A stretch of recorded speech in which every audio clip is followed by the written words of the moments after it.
Hello, Stan, and welcome to your deck review. I looked up a pronunciation guide, so if I got that wrong, I am sorry. I did my best. And welcome to your deck review. This is a series where I, Maldhound, a known yapper and hater, will politely and calmly take a look at your commander deck's PP. Your PP being your premise and your practicum. Your premise is the idea behind your deck. It's what you hope the deck will do. And the practicum is the stuff in the 99. What actually happens during a game when you get mana screwed, mana flooded, you don't draw the one card that was supposed to bring the deck together. So we're going to spend a little bit of time talking about this person's idea, whether or not it's going to work in the bracket they want to play at. And then we'll look at the 99 and see if there's changes we can make there. Now, their primer says this is a deck they've had for a long time. And its problem is not that it's bad now. Its problem is that it's gotten too much better to keep up with the times. We're playing Norin the Wary in bracket 3, and it's lost a little bit of its sauce because now the deck is so streamlined on, well, when my commander enters, I'm gonna ping you, I'm gonna get some value, which is probably gonna be pinging you. Um, it doesn't feel like it's funny. Because when they first built it, it was a mono red chaos deck. They were using Blood Moon to punish people with greedy dual lands. They had a lot more. I think they had chaos in the ranks. Let me check the confusion in the ranks. Yeah. So we had a lot more stuff that was just like, get wacky. And now we have to be like, all right, honey, where's the fucking meme?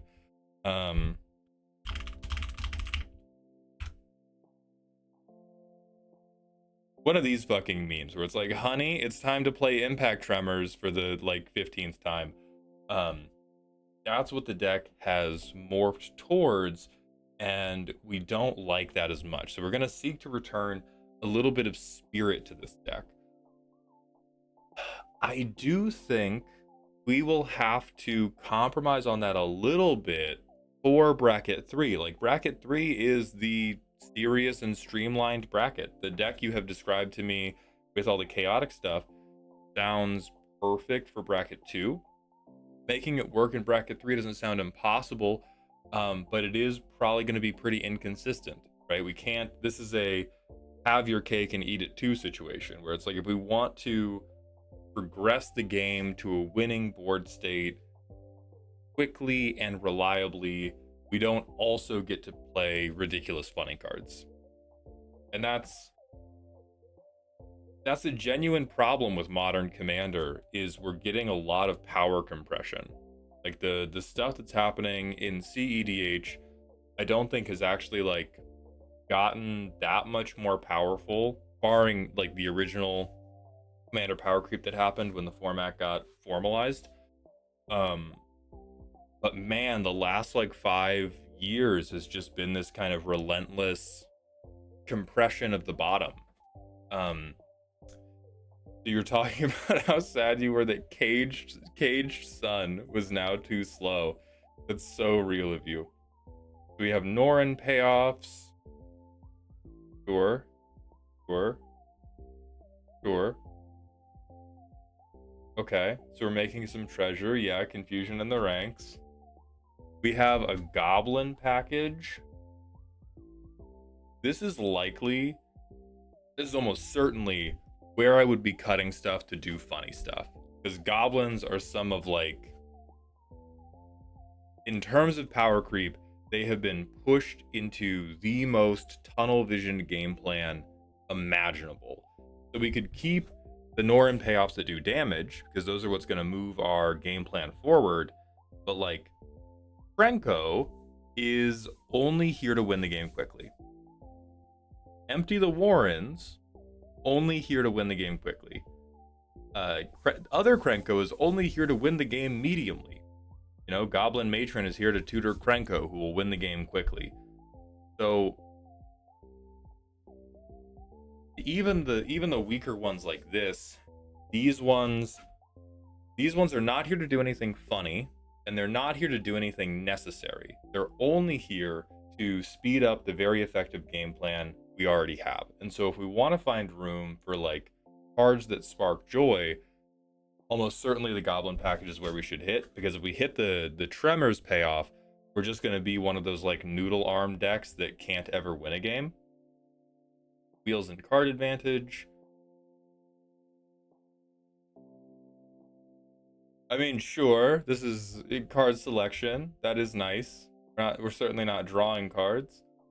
The Fairies Puzzle Box. Hell yeah. Hell yeah, dog. Repeating or doubling ETB triggers for, yep, okay. Hell yeah. Flame Shadow Conjuring, Molten Echoes, Panharmonicon. I mean, I think you could probably cut from like, you could probably cut the Panharmonicon, the Flame Shadow Conjuring as well, because that's more stuff where it's just like, this is a totally boring and mundane value permanent that is going to make me win the game faster, but it's not going to do anything zany. I think the biggest difficulty will be finding cards that are gonna hit the overlap of make you happy and not be a complete waste of everybody's time, right? Because if it's been too long since you felt something, play Scrambleverse, fuck it. Right? Like, we could always do this. So I'm trying to think of... We could look at control changing effects. We're probably going to be limited by being in mono red.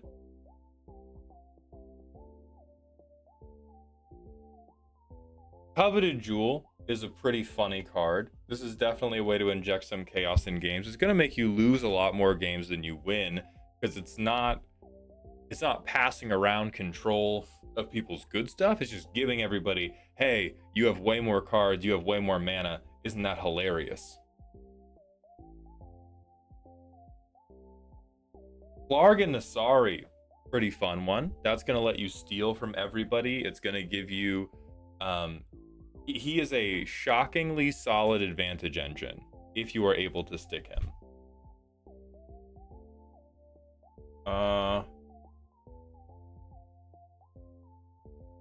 Not totally on like coercive recruiter. We're not doing Praetors. Stolen strategy is kind of similar to Plarg and Nasari, but we have to spend the mana, which seems really bad, so I don't want to recommend that. You are going... Triple Triad would also be fun, but you're going to lose the Triple Triad game every time. Share the Spoils, another good way to mix it up. I've had a good time every time I've cast this card. I can't say the same about my pod mates, but fuck them.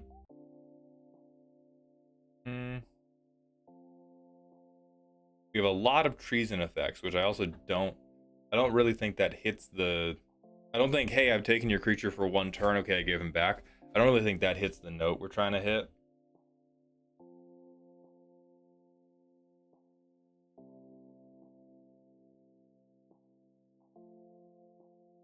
Stranger steals from a graveyard.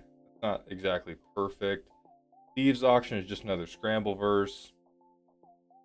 Fishing Gear is really funny, but I don't think we have the type of like evasive creatures that are going to be able to get in and do something with it. Jinxed Choker is pretty funny. Like, at the beginning of your end step, target opponent gains control, and then on upkeep. So this is like we're passing damage around. It's a way to pass specific damage around. It's a way to use mana. It's pretty weak. And I think the through line of all of this is these are exclusively going to be ways to make your deck weaker. There is no way, the most firm I will ever be, there is no way to have this deck become more chaotic and maintain the same level of power you have massaged it into. Because the level of power it currently has is built off of being blinders on, tunnel vision set. I am playing goblins, and those goblins are blowing you up with their mind. That's a very good plan. That's a very good strategy. It's a very focused strategy. You will always have a turn one creature. You will always have repeated ETB pings. Anything we do to try to inject feeling is going to make the deck worse. So all I'm going to try to do is find those things that might inject feeling and be fun to play with, and then try to give you some guidance on which goblins I think could be cut.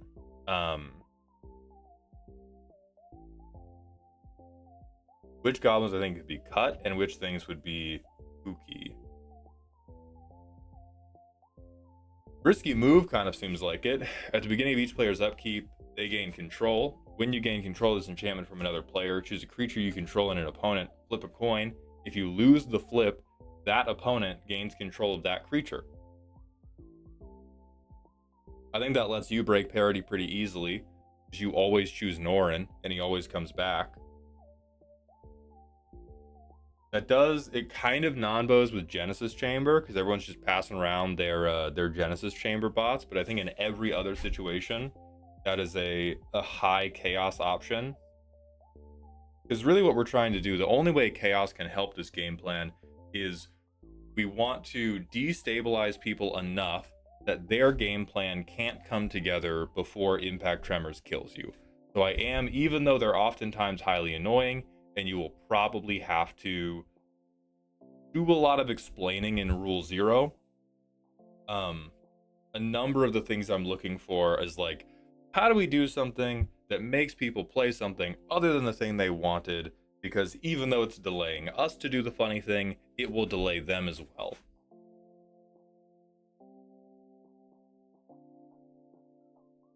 There's Avarice Totem. That's a classic.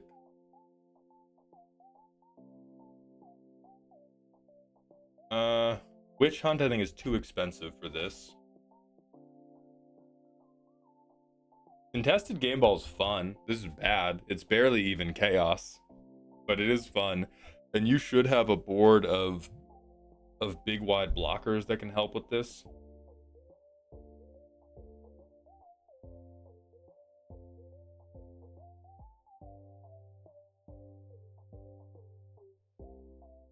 Jesus Christ. Okay. Turf War is a little bit funny. You get to have people steal each other's lands, put contested counters on a target land for each player. And then when a creature deals combat damage to a player, if they control a land with contested counters, you gain control of one of those lands and untaps it. So everybody loses, everybody wins, but same thing of like, you can destabilize people, you can fuck up their turns, and every turn the game goes is going to make your deck look a little bit better, because you should theoretically be getting, you know, another couple Impact Tremors out of it.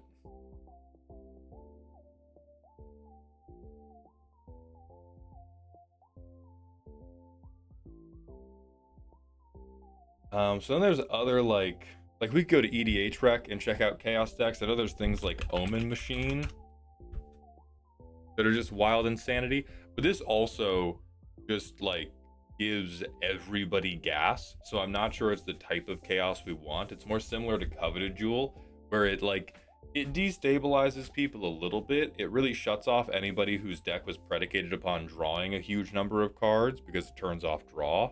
But it does just let the green player free cast everything. So maybe you don't want that. Let me give this one a little playtest just to confirm my suspicions. We don't have an Impact Tremors-esque effect, so I think I probably mulligan this hand. We have an Impact Tremors-esque effect. It's a little expensive, but I think that's fine. And we have Cage Sun, which is definitely too expensive for the type of Magic we want to play. So turn 1, bang, Norin the Wary. He's moving around. Ah, he's flickering. Ah, he's coming back. I don't care. I'm gonna basic land cycle this just to, I'm thinning my deck. Now turn 3, I get Weftwalker Ardent. Pinging you, I'm pinging you, I'm pinging you. I'm in big scoring. I'm getting Teferi's Puzzle Box the fuck out of here. It will do nothing but make all of my opponents angry.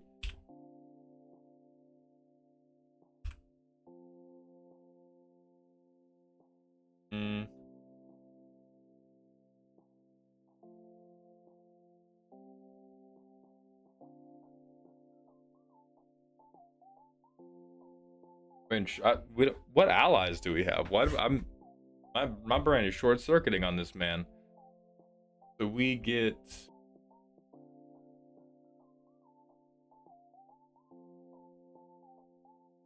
I mean, like, we can Cage Sun, and I think if we use our treasures for it,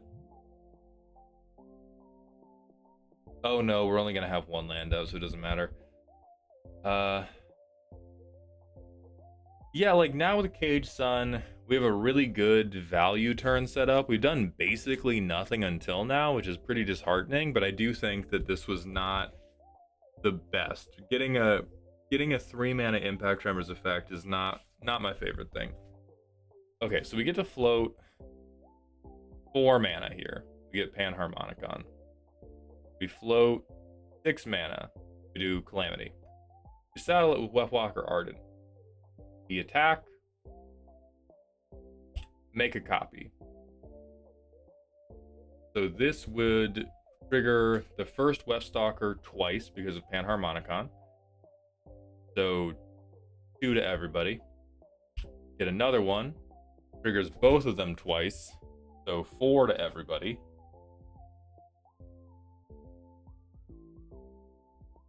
And Norin goes away. He would come back at end of turn. All of these trigger twice. 6 to everybody. That's an okay turn. That's 12 to everybody. That's fun. But we're kind of like shields down. And hopefully Calamity got to swing in somewhere. So yeah, I kind of see the difficulty that we're having with this deck, where it's just like, it feels a little bit kooky, but also too normal, and it's not good enough at the stuff it's doing normally to make the kookiness really feel satisfying. Let's look at this goblin package and what we can cut here. I would cut Mardu Scout. That's an insane art. Mardu Scout, Seer Slicer. Well, hold on. No, that works really well with having Norin attack. All right, so Mardu Scout, Goblin Matron,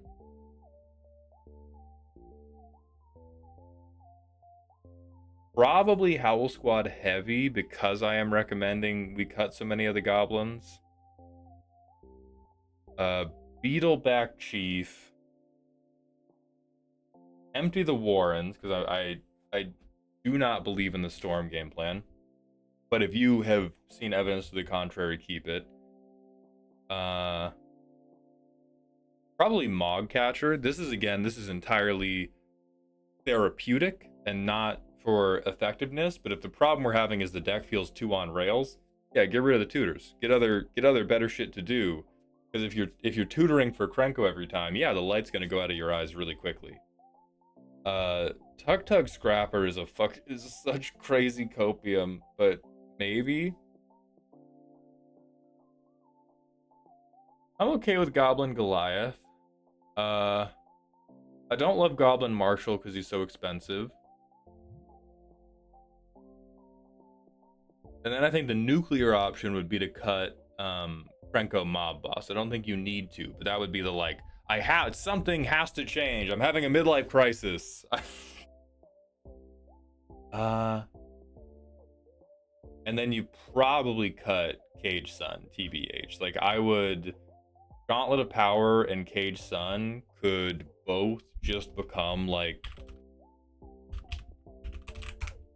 solid but cheaper mana rocks. Like, we do Thrawn Dynamo, we do Warren Power Stone, because I really don't think you actually, like, you don't need double mana. What you need is more satisfying stuff to play as you curve out, and you need to sometimes get 8 mana ahead of schedule. But I think trying to do the, like, it just feels really bad.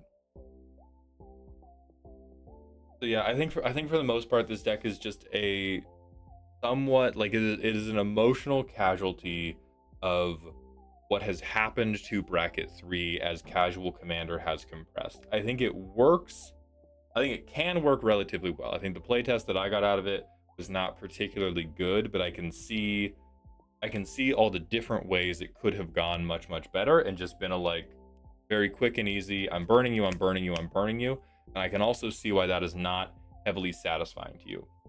So I would consider all the chaotic options I showed you there. I would cut from the Goblin package for sure. Goblins are really normal. People like, oh, I'm a Chaos Goblin. Like, what do you mean I'm not kooky?